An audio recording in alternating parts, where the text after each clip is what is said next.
G'day, Scott Phillips here from the Motley Fool, and welcome to the third in our 5-day series on Financial Literacy Week.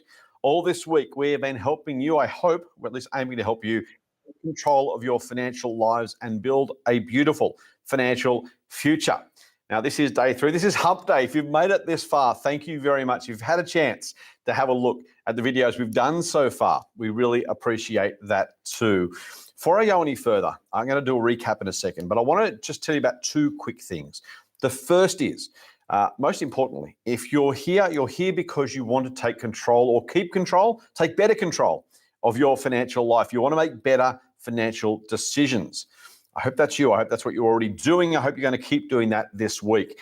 If that is something you're keen on, and I'm sure it is, our editorial team have done a spectacular job at creating a brand new section of the Motley Fool's website you can get to by going to fool.com.au/education. That simple. Heaps of great content, financial literacy content, investing content. If you want to take control of your financial life, don't go yet. Watch this first. I'm talking. But if you want to take control of your financial life, do go to fool.com.au/education. Write it down, bookmark it, open a different tab if you need to, but don't go away. And check out all the great stuff the team have been working on. There's really, really great stuff there. By the way, if you're a Motley Fool member, check out the member center as well, which is fool.com.au/member-center. Again, only if you're a member. I'm not selling anything. I'm just saying if you are a member, there's heaps of good content there as well. We're really doubling down and trying to help provide our members, readers, viewers in this case, with some great financial content that we hope will help to enhance your financial and, frankly, the rest of our lives as well. Finance, by the way, I'm a finance guy, right? But I will say finance is not the end in itself. Finance, money is there to help you live the rest of your life, right? To do things that matter. It's a tool. And it's a really important tool. And if I torture the analogy a little bit further, we should sharpen that tool as much as we can to get full use out of it. But it's not the end in itself, right? The collection of tools is not the point. Using those tools for things that are worthwhile is what I reckon money's for. My old man used to say, money's round to go round. And I think maybe that was in the old days when there were coins and maybe excluding the 50-cent piece. But you get the idea, right? This is all about doing that. And that's what we're here for. We're here to try and help you improve your lives more broadly by focusing on your finances. Second thing I want you to do, you're watching this on YouTube right now. If it is something that you're enjoying getting value out of, would you do me a favor?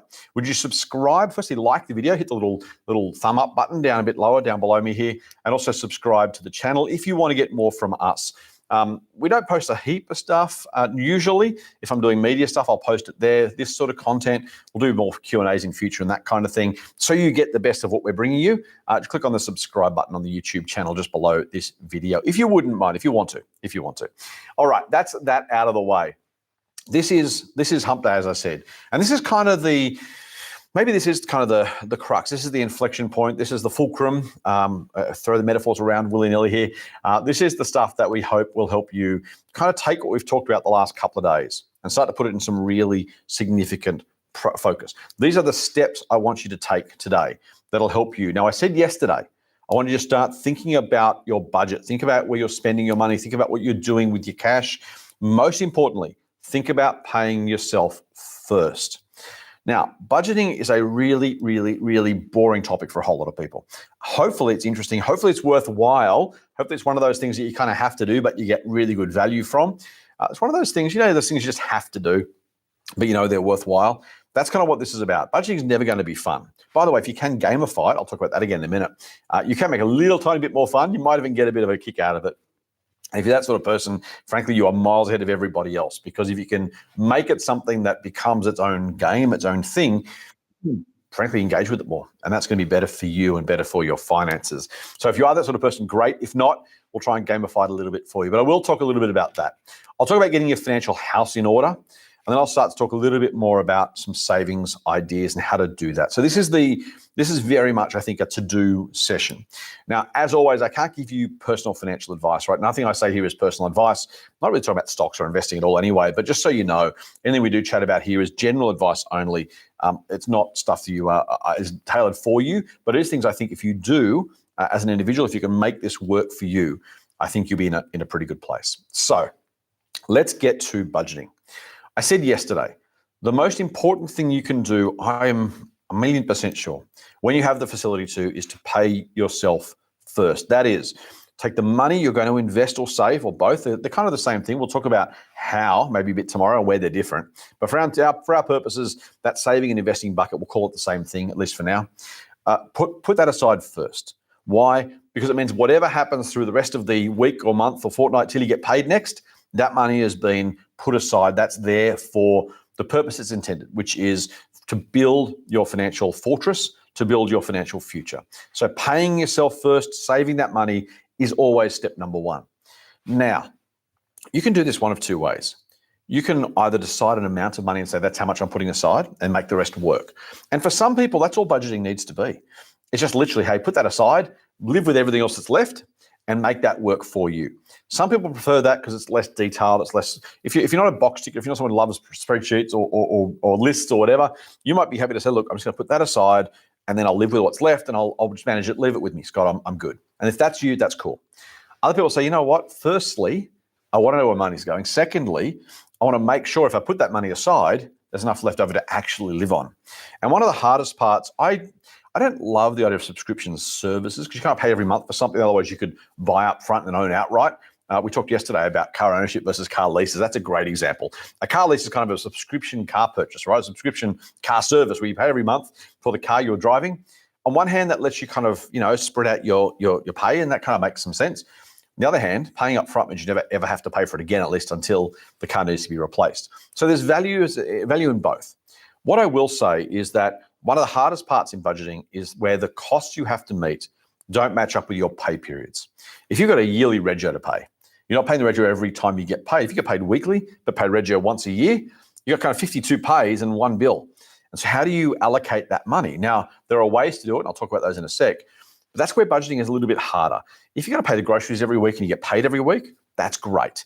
If you've got other things you're paying monthly and you get paid monthly, a Netflix subscription or a gym membership, again, easy because to put that amount of money aside per pay period.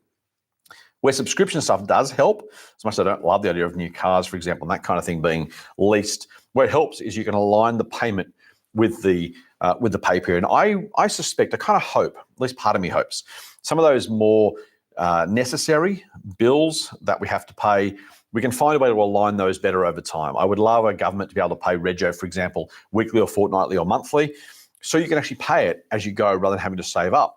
No harm in saving up. It's a really good skill to have, but it kind of lets you not have to worry about, well, if I don't save enough money this week, am I going to have enough next week or the week after when the big bill comes in?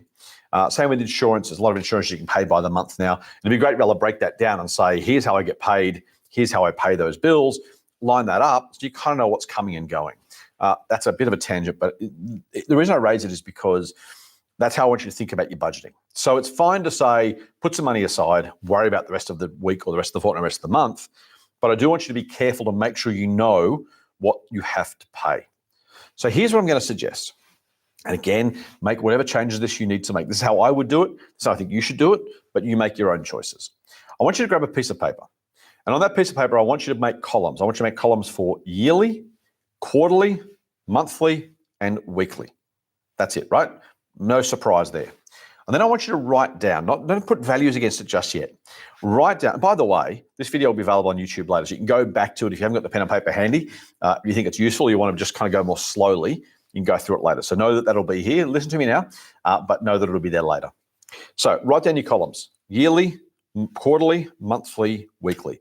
If there are fortnightly bills you have, really unlikely, maybe some, I don't know, maybe you're paying off the mortgage fortnightly. If you want to add that column in, feel free. But you get the broad idea.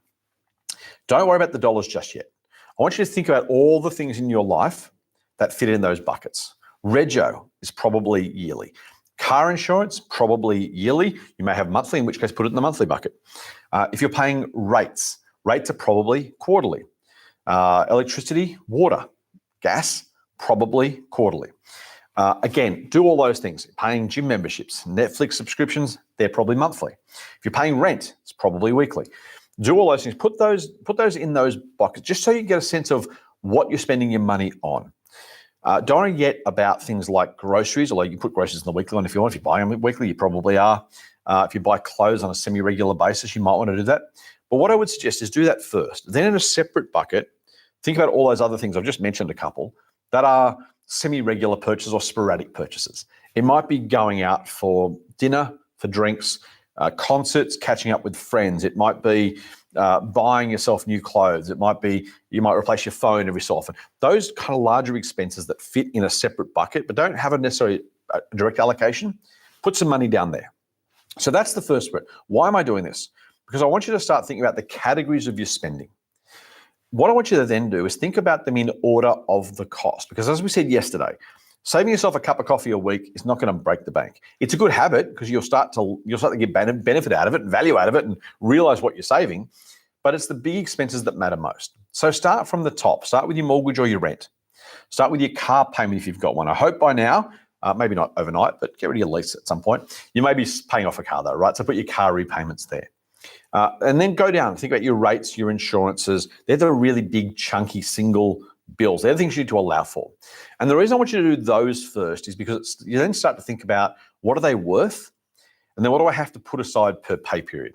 Gets a bit complex here because everyone gets paid on different pay periods. I get paid monthly. Other people get paid weekly or fortnightly. My wife gets paid fortnightly. They're all different. So break that down later. But what I want you to do is do those in those big monthly, yearly, and quarterly, mostly the yearly and quarterly buckets, to work out how much you need to put aside to budget for on that regular pay period basis. And then start to work backwards from there. So if you get paid weekly, take all those bills and work them out as yearly amounts. Not too difficult. As weekly amounts. So not too difficult. Divide it by 50. If you get paid monthly, divide it by 12. Work out what's left, how much you need to put aside. So now we've got effectively that kind of allocated budget, the stuff that you need to have aside for future bills. And then within your pay period, if it's monthly or again weekly or fortnightly, work out those things you pay regularly: groceries, rent, coffee, eating out, whatever those things are, and add those up too. Now, you may not know already or yet how much you're allocating for those, and that's okay if you don't. You'll know the size of your bills probably. If you don't, hopefully you've got an old rego paper or old insurance somewhere else, you know roughly what that costs. If it don't, by the way, go and find out. By the way, I'm trying to get a better rate yesterday. Do that at least. Find out what you can save. Once you know what that is, you've got a sense of how much you're allocated per period, how much you absolutely are obligated to pay in that period of time, right? That gives you a really solid starting point. They're the unavoidable expenses largely. Again, food, going out, clothes, they're absolutely avoidable or at least manageable. The big stuff, though, is your rent, your mortgage, your car payment, your rego, your water rates, bills, electricity, phone. By the way, I didn't mention phone before. Internet, they're big for people. Add those together. They're unavoidables, right? You can save some money if you get a better rate, and you should, but that's what's there. That tells you what's left, and that starts the process. If you're someone who knows this stuff already, write down the dollar values. If you're not, don't worry about it, but I'm giving you a job to do. You're going to have to come back to this video and the next two videos again, watch them this week, come back again in a month's time. Because your job over the next month, we're doing this on the 28th of February, your job over the next month is to keep track of spending in those categories. Not to the cent necessarily if you don't have to, it's okay. But really, really think very, very hard, and your bank statement will help you because most things are tap and go or direct debits or something else. You'll be able to look back over the next month as you spend stuff. You go and spend $10 on a sandwich. You go and spend $50 on a case of beer or $70 on a case of beer. You go and spend $100 going out. You buy a $200 jacket or a pair of pants or something. As you do those things, write them down. Just write them down. No stress, no hassle. Scrap of paper. Make sure you don't lose it. Just write them down and work out where your money is going. And that gives you a sense of what's left. Now, if you're already a saver, that's even better because you also know how much you've been saving. But at the end of that process, you will know or reasonably have a good approximation of what your expenses look like in any given period. Once you've done that, you can start to make some changes. So on one hand, we should have started this a month ago. If we started a month ago, we have to wait a month to get back to here. So either way, make sure you work out your budget. Now, when you've done that, you'll have effectively one starting number, which is how much you get paid. Below that, you've allocated all your big expenses, yearly, quarterly expenses per pay period. And below that, you'll have everything you've been spending. At the bottom of that, you can calculate a number. How much did I get paid? What did I actually pay out? So the stuff I paid for during the month. And those big expenses where they get allocated over a month or a fortnight or a week, but are yearly and quarterly expenses, all those numbers as well. And at the bottom, hopefully, you've got some money left over. Maybe you don't, and that's okay, because this is not judgment, this is not criticism, this is a starting point to work out what's left. So earned X, spent all this stuff or allocated all this stuff. Here's what's left over. Your job now is to work out how you can reduce those expenses so that you have, and here's the number, 10% of your income left over at the end. If that seems like too much, I'm going to kind of say I understand, and I'm also going to kind of say you need to make some changes. The reason is that you need to be able to, if you want to have a reasonable amount of money to save, but eventually to retire on, you need to aim to save 10% of your income at least. Now, if you can't do that right now, that's okay. We talked about yesterday, earning more money, developing yourself, getting a promotion, getting a new job, finding a mentor, increasing your earning capacity. That's one way to do it. The other way is reducing your expenses. And sometimes, for old people among us, Rachel Hunter said, it won't happen overnight, but it will happen. You can get there if you put the work in. You can reduce your expenditure. You can increase your earning capacity over time with some effort, with some work. So again, I said the other couple of days, no silver bullets. This is tough love time. If you don't do it, you can't do it.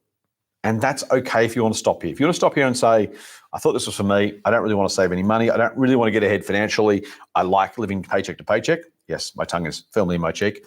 Then stop now. If you understand and accept that you need to do things differently, or you might want to do things differently, or even though it feels scary and hard and impossible right now, you have a goal to get there. These are the people I'm talking to. I'm talking to you right now. I want you to get to that point. So whatever you earn per pay period, you need to save 10% of that money. That is your absolute goal. You need to do whatever it is you need to do to all of those lines above that number to get to 10%. Because from next pay period, I want you to put 10% of your pay, if you can. If you can't get there just yet, if you've got absolute obligations, you can't clear that hurdle, that's okay. Work towards it.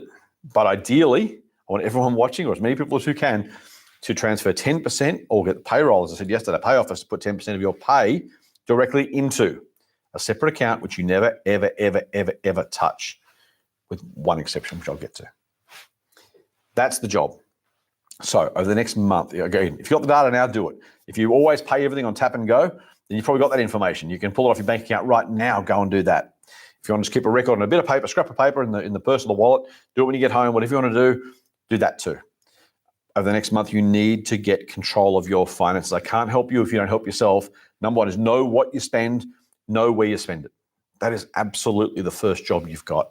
Then make some changes. See what you can reduce from that spending.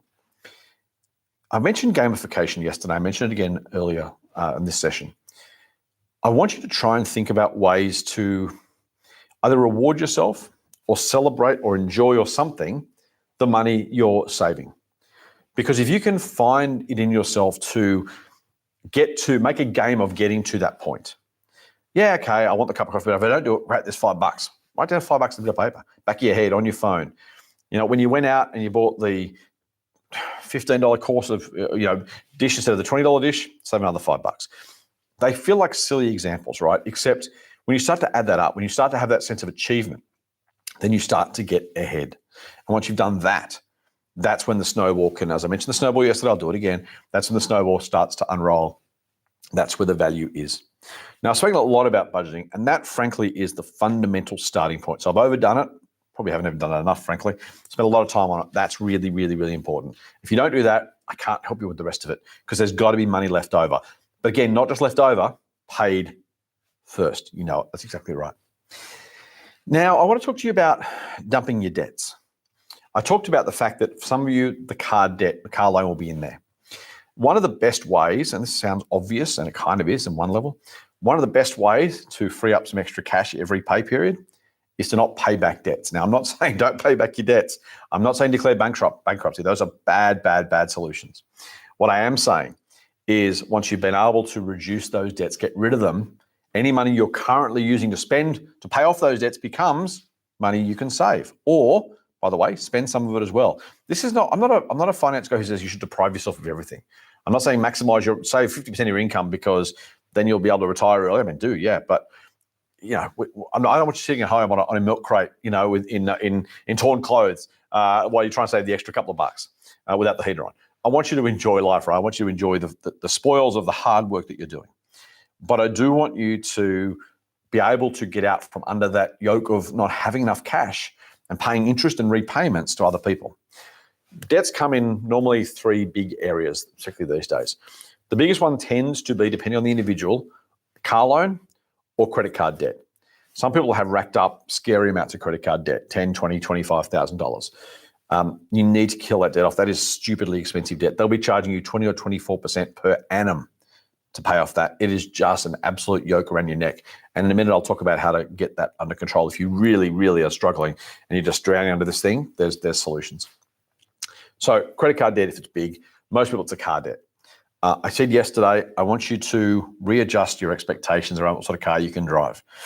I could be driving a brand new, whatever, insert car here. I drive a secondhand Hilux. We have an ex-demo Prado at home as well. My wife usually drives. I'm not saying you should drive those cars. I'm not saying they're the right cars for you. What I'm saying is I could spend an extra, I could have spent an extra 30, 40, 50, 60 grand a year on a car. Oh, sorry, a year in total on that car if I wanted to. I could have leased it. I could have done all sorts of stuff. We've made a very conscious choice to buy a cheaper car. In fact, we even bought the lowest level of the Hilux, not the souped up one, to save some money. Now, if you're looking at me saying, well, that's stupid, I want a souped up car, that's fine.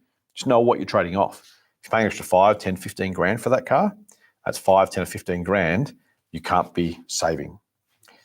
So get rid of the car loan, get rid of the credit card debt. And I'm going to tell you here, by the way, this is make me very unpopular.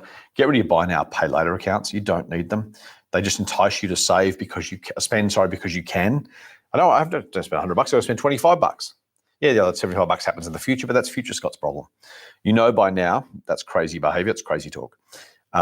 People say, "Oh, I use it to manage my cash flow." Don't do that. You're using it to justify your spending. Stop it. So get rid of your buy now. Stop using it. Delete the app off your phone. Stop using buy now, pay later in whatever form. Ideally, if you can, stop using credit cards. If you want to use credit cards for, just be able to pay stuff online, fine. But don't spend anything you can't pay off in a month by the end of that period. So when the statement comes out, you've got to pay the whole thing off. I talked about subscription kind of spending before. This is the reverse. This is actually spending it all now and letting it pile up and pay one bill later. It's absolutely the reverse of that. So credit cards they're terrible. They have some benefits or some advantages. They are not better than not having credit cards at all. But I'm not here to judge you. I'm not here to be absolute about it. You need to get rid of that debt. If you're carrying a monthly credit card debt, pay that off. Do nothing. Don't save a cent until you've paid off the credit card debt you're carrying month after month after month. Why? Because I can't give you any solution that's going to make you more money than the interest you'll save by paying off the credit card. That 20, 24% you'll save, massive. Get rid of it. Do that first. Second, get rid of any personal loans you've got, car loans, holiday loans, whatever it is, and don't ever, ever, ever, ever take one again unless you absolutely have to because you can't get to work. Don't do it for a holiday. Don't do it for a car. Don't do it for a sofa. Don't get one of those bloody 60-month interest-free things or 48-month interest-free things. Do not take on consumer debt. Consumer debt is poison. Consumer debt is anything that's not adding value to an asset. Anything that depreciates and goes down in value once you've bought it is not an asset. Don't use debt to buy any of those things. Don't buy a couch. Don't buy a TV. Don't buy a car. Again, if you have to, because you literally have a choice right now and you desperately need a car, I'm not judging you for doing it. What I'm saying is it's a bad financial choice and something you need to get in ahead of. So anything you can save, once you've done your budget, once you've got your 10% a month you're saving, if you can do more, particularly if you've got debt, pay that debt off really, really, really, really fast and promise yourself and promise me you won't take on any more debt to do that other than for an asset which appreciates in value over time. Realistically, we're talking about housing. And we're talking about the housing you live in, not necessarily investment property. Anything else is consumer debt. You're paying up now and you're paying interest for something that's worth less in the future. Crazy behavior. You might want to complain about, oh, but I like that holiday. Yeah, but I liked that car. Yeah, but I wanted that couch. I needed a new couch. Again, you want to justify that yourself. That's completely cool. No judgment from me. What I'm saying is financially, they are bad choices. You can say that's cool. I want to do it anyway. Completely fine. My young bloke won't mind me saying, he's now, well, I say young bloke, he's 27, 28. When he was about half his age, he wanted to buy a new computer. And I said, mate, don't do it. He looked at me and said, Scott, I hear what you're saying, but I'm going to do it anyway. But I want you to know that I've heard you. That's okay. That was his choice. And I said, okay, cool. Go for it. Knock yourself out. If that's your thing, that's your thing. Do what you have to do. And that's fine. No repercussions from me. It wasn't an issue. It was completely fine. What I'm saying, though, is, and say that to me, knock yourself out. The implications, though, the consequences are yours. Please, please, please get rid of that debt. Then what I want you to do is start, I've only got 5 minutes left. I want you to start a rainy day fund. So when we start saving this money, I want you to put an amount of money into a high interest savings account. I want it to, you're not allowed to have an FPOS card. You're not allowed to use it to pay any bills. This is purely to give you the peace of mind that if something happens, you've got the money to cover you. Not if you desperately need a new pair of jeans. Not if you desperately want to go overseas. This is rainy day stuff. If it rains, if the car breaks, if the fridge breaks, if the washing machine blows up, if you get put out of work. This is the emergency fund, the rainy day fund, right? If something goes wrong, you'll be glad you've got the money there. Not if you want it, not if you can, make excuses to why it's necessary. If you need to fly somewhere for a family illness or something else, that's what that money's for, right? It's the in case of emergency break glass fund. Ideally, 3 months at least of your essential spending. Not 3 months of clothes, not 3 months of coffees, not 3 months of going out. Doesn't have to be massive. I'm not saying 3 months of salary either, or wages. 3 months of your essential spending. What is that? It's the equivalent of the car, the rego, the insurance, yes, any loans you've got to pay off. You've still got to pay the loans off, so yes, including that. Add up all of those essential spending. If you did nothing voluntary, nothing discretionary, but you had to do those things, how much would that be? That's about the right amount of money. Get to 6 months eventually if you can, but that kind of feels even scarier for a whole lot of people. Start with 3 months. 3 months of basic essential spending in that rainy day account. What account do you use? Okay, jump on to your bank's website. Look up high interest online savings accounts. Go to CanStar. Go to, what are the other ones? There's plenty of others out there. Just Google comparison website. Look for a high interest savings account, digital only account. You don't want an FPOS card. You don't want a bank card or a Visa card. If they send you one, cut it up and throw it away. The only access to this should be to be transferred from that account to your own bank account. Here's the thing, by the way. If you're someone who might be tempted to spend it, open up with a different bank. You know why? Because generally the money will take longer to get there from that other account, so you can't spend it immediately. I've had high interest accounts that are linked to my current bank savings account. You can transfer that on the app on the phone and then spend it 2 minutes later, right? Don't do that. So if you're going to be tempted to spend it, choose a different bank. That's a tip from me. That way it takes a couple of days to come in. You kind of go, I really want that, whatever it is. I can transfer the money now. Oh, no, I can't because I can't get the money just yet. Good tip if you're someone who may be tempted to spend it. All right. Then once the rainy day account is full, that's when we really start to make some serious dents in planning for the future, building your financial fortress, building for the future, really putting you ahead of the game. That's when you have a second online savings account. Yes, you could put it in the same account. Of course you could. Here's the thing, right? Money isn't about the activity. Money is about the psychology. We're not built evolutionarily to take charge of our money and manage it well. Why? Because we spent tens and tens and tens of thousands of years on the savannah, learning to live and thrive. We've only had surplus cash for about 100 years. Our brains haven't evolved. They won't evolve for, I don't know, I'm not a biologist, centuries probably, to catch up with the current society. So what we have to do is we have to get in front of our evolutionary biology. We have to effectively either trick ourselves or structure our finances so that we can't let our brains, our unevolved brains, or unevolved financial brains anyway, carry us away. So one account for your rainy day fund, separate bank account, no credit card, no FPOS card. The only way you get to it is transferring it back in your transaction account. Second account for savings over and above that. Why? So you'll always leave your rainy day account alone, but you can also see money start to add to that second account. And by the way, you don't fall into the trap of thinking, well, there's more money in the rainy day account than I need. I can stop saving now. The rainy day account is for the short-term future you if something goes wrong. The savings account is for long-term future you to give you that financial freedom you are looking for. So let's recap. Got some questions here I'll come to in a second. Let's recap. You need to budget. You need to pay yourself first. To do that, if you already know what you're spending, write it down. If you don't, keep track of that over the next month, then come back to this video and work out how you free up that 10% of your income at least is the target. If you can't get there right now, as I said, that's okay. Get there as soon as you possibly can.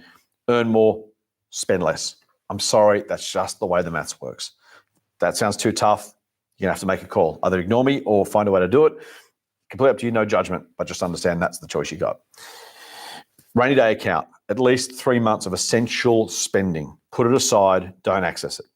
And then set up a separate other high return savings account. Same bank or different bank, doesn't really matter, but at least the same bank as the rainy day account, not the same bank as the one you use for your transactions. And start putting that 10% in there, and that's going to build and build and build and build and build. And that is when we start to see the fruits of financial freedom. Now, next couple of days, we will talk about how to take that money and create something absolutely phenomenal. And particularly if you've got the discipline and the time on your side, the returns you can get are phenomenal. You wouldn't believe it. So that's what we're going to do tomorrow. And then on Friday, we'll answer some of your questions. Now, I'm going to put the glasses on. I'm a minute over time. Hassan asked about average reasonable return for a retail investor managing their own portfolio. I'll cover that one tomorrow. There you go, Hassan. I know I've asked you to wait yesterday as well, but tomorrow I will absolutely answer that one. Kay says, oh, great. Heritage Bank paid a lot more than the Big Four for their online savings. Kay uses just Heritage Bank for online savings. There you go. Kay, thank you. Viewers, if you want to look for a bank, look up Heritage Bank. Find out what they're paying on their savings. Michael, ANZ Plus account pays one of the highest interest rates. It's an online account, he says. Brilliant. There you go. 2 starting points. Thank you, Kay. Thank you, Michael. Really appreciate you throwing that in. If you're looking for a bank for your online savings, for your rainy day fund, and then for the savings account on top of that, check out ANZ, check out Heritage, or as I said, jump on a comparison website and see what else they have to offer. By the way, don't be loyal to any of your service providers, your bank, your energy company. They don't care. I promise you they don't care. You want them to feel, you want to be loyal, they want to feel like they might be loyal. I promise you they don't care. So make sure you're looking after yourself. Go to the place where you get the best return for your buck. Don't be loyal because they don't value or reward your loyalty. I don't say that cynically, just the reality, and that's okay. At least we know what game we're playing and we can go and look after ourselves. All right, fools. Eubank says BKK. There you go. And the third idea. Thank you very much for throwing that in. I really appreciate that as well. Hey, tomorrow we're going to talk about planning for a glorious future. I hope that's got you excited. I hope today's been useful. I hope this week has been useful. Again, please like and subscribe to the channel below if you wouldn't mind. Also, check out fool.com.au/education. Thank you for joining me. Again, if you've got friends and family who you think will benefit, get them to check out the previous videos, get them to check out today's video. We've got more tomorrow and a big Q&A session on Friday. Until then, hang on, Fritz. High interest savings account versus offset account. I'll do that tomorrow. Hold that thought. Until tomorrow, full on.